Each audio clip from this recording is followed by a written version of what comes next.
Hello दोस्तों, स्वागत है मेरे इस यूट्यूब चैनल पर। दोस्तों, आज के इस वीडियो में हम polytechnic second semester electrical engineering के जितने भी छात्र हैं उनका जो subject basic of mechanical and civil है, आज हम उसके इम्पॉर्टेंट टॉपिक भू ऊष्मीय ऊर्जा के बारे में बात करने वाले हैं। और इसके पहले आपको बताते चलें कि इसके पहले हमने इसके जितने भी टॉपिक थे यानी कि पवन ऊर्जा और जितने भी टॉपिक और थे, हमने वो सब सारे टॉपिक कवर करा दिए हैं। और हमारा टॉपिक भू ऊष्मीय ऊर्जा से संबंधित है। तो देखिए, हमारा भू ऊष्मीय ऊर्जा क्या होता है आज हम इसमें पढ़ेंगे, और भू ऊष्मीय ऊर्जा को विद्युत ऊर्जा में किस प्रकार से बदलते हैं और इसका क्या क्या महत्व है हमारे दैनिक जीवन में। और देखिए, इसी टाइप के टॉपिक को हम पढ़ेंगे। देखिए, हमारा क्या है यहाँ पे, भू ऊष्मीय ऊर्जा, जियोथर्मल एनर्जी, जिसको हम इंग्लिश में क्या कहते हैं, जियोथर्मल एनर्जी कहते हैं। तो देखिए, भू ऊष्मीय ऊर्जा क्या होती है, इसकी संरचना किस प्रकार से हुई, इसका निर्माण जो है किस प्रकार से हुआ, उसको आप समझ लीजिए। देखिए, क्या है, हम जैसा कि हम जानते हैं कि जो हमारा पृथ्वी क्या थी, पहले आग का एक गोला था। तो पृथ्वी का निर्माण आपको पता है कि करोड़ों वर्ष से पहले कुछ अनेक परिवर्तन हुए, जलवायु में, वातावरण में अनेक परिवर्तन हुए, और परिवर्तन के कारण क्या हुआ, पृथ्वी का निर्माण हुआ। तो हम जानते हैं कि पृथ्वी, देखिए हमने जो आपको बताया है वही चीज़ यहाँ पे हमने लिखा है कि हम जानते हैं कि पृथ्वी का निर्माण करोड़ों वर्ष पूर्व हुआ था तथा पृथ्वी आग के एक गोले के समान थी, जो बाद में धीरे धीरे ठंडी होकर ठोस एवं सख्त हो गई और इसकी ऊपरी सतह पर वनस्पति, पेड़ पौधे आदि विकसित होने लगे। तो देखिए, जब पृथ्वी आग का गोला थी तो ठंडी कैसे हो गई, तो देखिए जलवायु में परिवर्तन हुए, बारिश हुई, बारिश तो हुई होगी इस प्रकार से आजकल होती है, तो बारिश हुई होगी, तो बारिश होने से क्या हुआ, ठंडा हो गया होगा। तो वहाँ पे क्या हुआ, कुछ जगह पे वनस्पति उग गए होंगे, पेड़ पौधे उग गए होंगे, तो इस प्रकार से क्या हुआ, आदि चीज़ें विकसित होने लगी। परंतु पृथ्वी की आंतरिक सतह आज भी बहुत गर्म है। जो पृथ्वी की हमारी अंदर की सतह है वो क्या है, अभी भी गर्म है। तो देखिए, ज्वालामुखी से निकलने वाले लावे, जगह जगह पर निकलती गर्म गैसें या भाप, उबलते पानी के झरने आदि से प्राप्त होने वाली ऊष्मा ऊर्जा ही भू ऊष्मीय ऊर्जा है।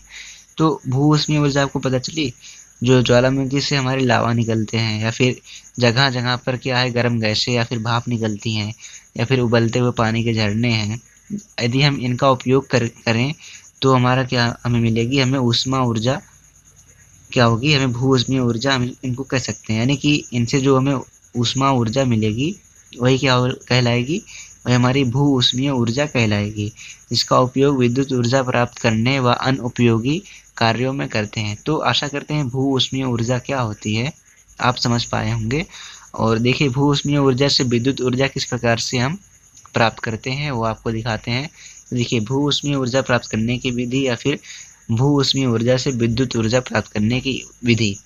तो देखिए, भू ऊष्मीय ऊर्जा प्राप्त करने के उद्देश्य से उपयुक्त स्थानों पर गहरे कुएं खोद दिए जाते हैं।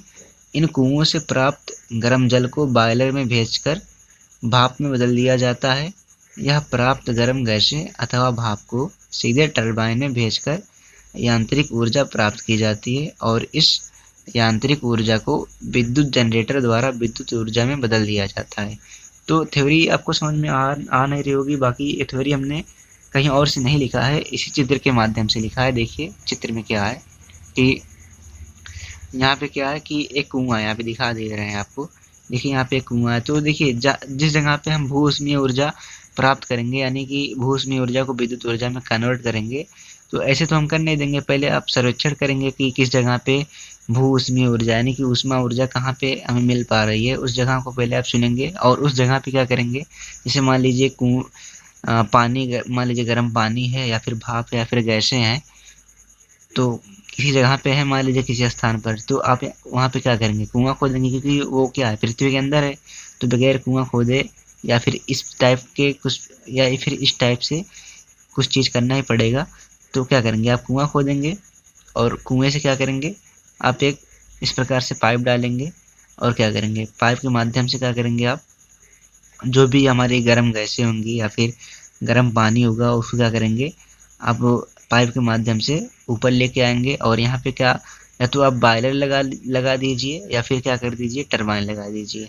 बॉयलर में क्या होगा, बॉयलर जो है पानी को क्या कर देगा, गैस के रूप में बदल देगा, और गैस का उपयोग करके हम क्या कर लेंगे, अनेक कार्यों को हम कर सकते हैं।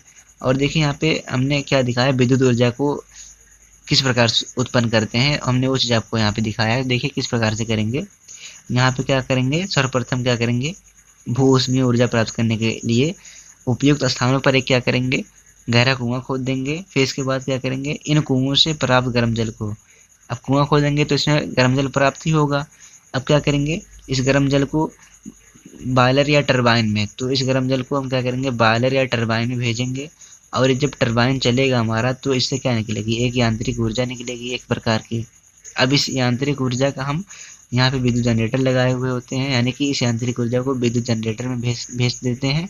और ये विद्युत जनरेटर क्या करता है, यांत्रिक ऊर्जा को विद्युत ऊर्जा में कन्वर्ट कर देता है। तो इस प्रकार से हमें विद्युत शक्ति मिल जाती है, और इसका उपयोग हम घरेलू कार्यों में अपने करते हैं, और अपने दैनिक जीवन को क्या करते हैं, सुखमय बना लेते हैं। तो आपको देखिए, हमने जो यहाँ पे थ्योरी लिखी, हमने यहाँ से ही लिखी है कि भू ऊष्मीय ऊर्जा प्राप्त करने के उद्देश्य से उपयुक्त स्थान पर क्या करते हैं, गहरे कुएं खोद देते हैं, और गहरे कुएं से प्राप्त गर्म जल हुई या फिर गैस हुई या फिर भाप हुआ, उसको क्या करेंगे, टरबाइन में भेज देंगे। और फिर टरबाइन क्या करेगा, उसको यांत्रिक ऊर्जा में कन्वर्ट कर देगा, और यांत्रिक ऊर्जा विद्युत जनरेटर के माध्यम से विद्युत ऊर्जा में कन्वर्ट हो जाएगी। और इस प्रकार से हम भू ऊष्मीय ऊर्जा से विद्युत ऊर्जा की प्राप्ति कर लेते हैं। तो आशा करते हैं आपको भू ऊष्मीय ऊर्जा से विद्युत ऊर्जा किस प्रकार से हम प्राप्त करते हैं वो चीज़ें आपको समझ में आई होंगी। बाकी चलिए देखते हैं यहाँ पे कि भू ऊष्मीय ऊर्जा की उपयोगिता हमारे दैनिक जीवन में क्या है, या फिर इसका महत्व क्या है। तो देखिए,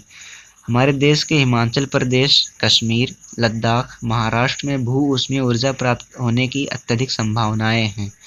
तो हमारा भारत देश जान ही रहे हैं कितना बड़ा देश है, और यहाँ पे कितनी चीज़ें हमें मतलब यहाँ पे बहुत सारी चीज़ें पृथ्वी के अंदर हैं। इसीलिए तो हम हमारे देश को क्या कहा जाता था कि ये हमारा देश भारत की क्या है, सोने की चिड़िया है, ये तो कहते थे। तो देखिए यहाँ पे क्या लिखा कि हमारे देश के हिमाचल प्रदेश, कश्मीर, लद्दाख, महाराष्ट्र में भू ऊष्मीय ऊर्जा प्राप्त होने की अत्यधिक संभावनाएं हैं। तो ये चीज़ें, अब देखिए ये चीज़ें आपको जनरल नॉलेज के लिए याद होना भी बहुत ज़रूरी है, इसीलिए हमने इस टॉपिक को इसमें लिखा है।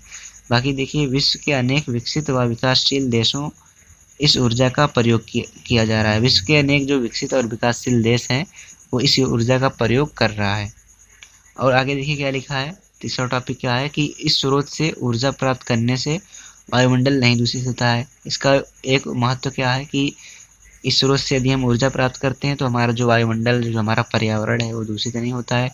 तो आपको पता ही है कि आज के समय में वायुमंडल का जो पर्यावरण है उसको बचाना कितना ही मुश्किल काम है। तो इस भू ऊष्मीय ऊर्जा का उपयोग करके हम क्या करेंगे, अपने वायुमंडल को भी बचा सकते हैं, और अच्छी खासी हम ऊर्जा की प्राप्ति भी कर सकते हैं। और देखिए यहाँ पे क्या है, भू ऊष्मीय ऊर्जा स्रोतों की खोज पर आने वाले अत्यधिक व्यय तथा प्राप्ति की अनिश्चितता के कारण इसका उपयोग सीमित है। अब देखिए, भू ऊष्मीय ऊर्जा से यदि हम विद्युत ऊर्जा प्राप्त करते हैं तो इसमें बहुत लागत लग जाती है, यानी कि पैसा बहुत ज़्यादा खर्च होता है, इसीलिए इसका जो उपयोग है बहुत ही सीमित है। यानी भू ऊष्मीय ऊर्जा से विद्युत ऊर्जा प्राप्त करने का जो हमारा क्या कहते हैं एक नियम है, तो उससे क्या होता है, उसमें बहुत ज़्यादा लागत और पैसे लगते हैं, इसीलिए हम इसको सीमित रखे हुए हैं, इसका उपयोग बहुत कम किया जाता है। तो दोस्तों, ये यहाँ तक आपको भू ऊष्मीय ऊर्जा और किस प्रकार से भू ऊष्मीय ऊर्जा को हम विद्युत ऊर्जा में कन्वर्ट करते हैं और उसकी जो उपयोगिता होती है वो सारी चीज़ें आपको समझ में आई होंगी। और आशा करते हैं ये वीडियो आपको अच्छी लगी होगी, और यदि वीडियो आपको अच्छी लगी तो वीडियो को लाइक करना है और चैनल को हमारे करना है सब्सक्राइब। तो बाकी मिलते हैं आपसे अगली वीडियो में। Bye bye, take care.